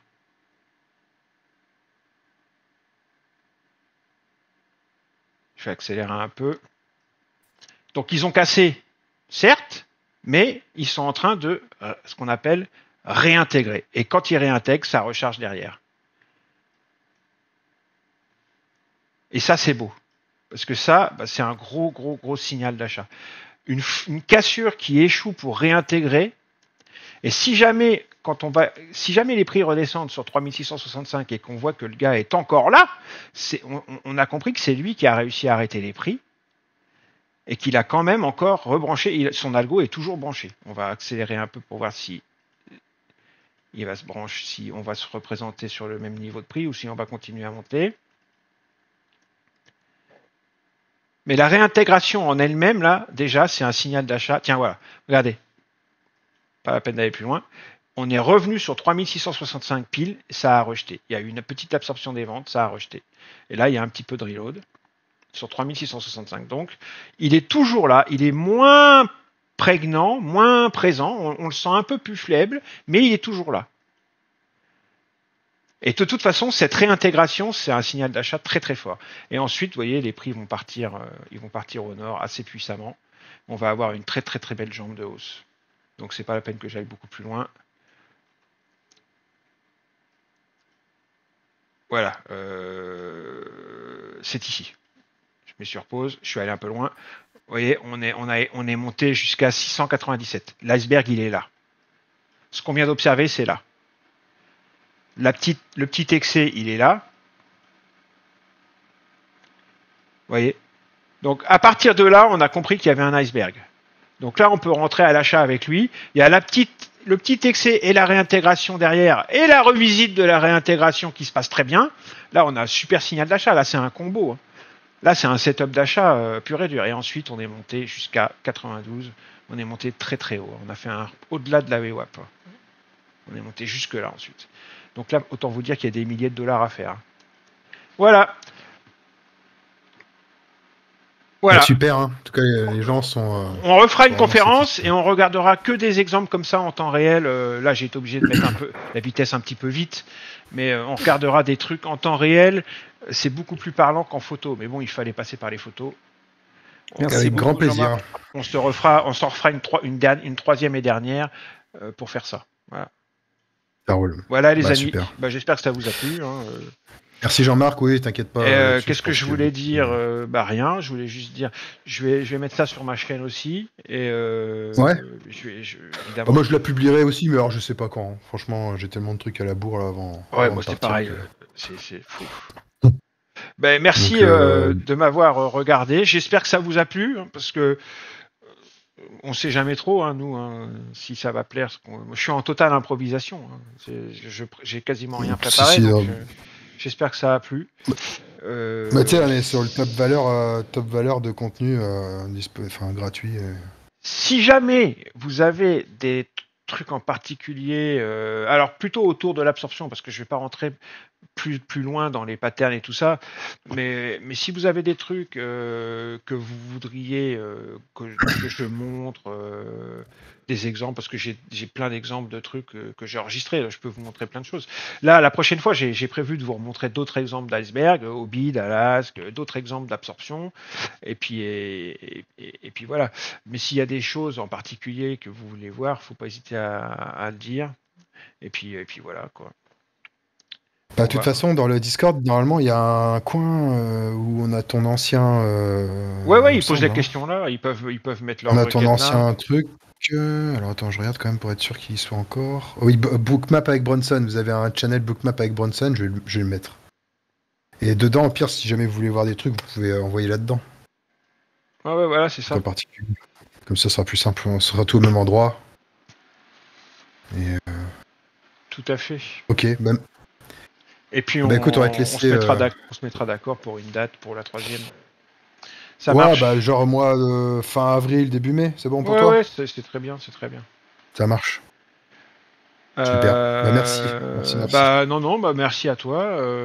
Bonne fin de journée les gars. Et à plus tard. À plus tard Jean-Marc.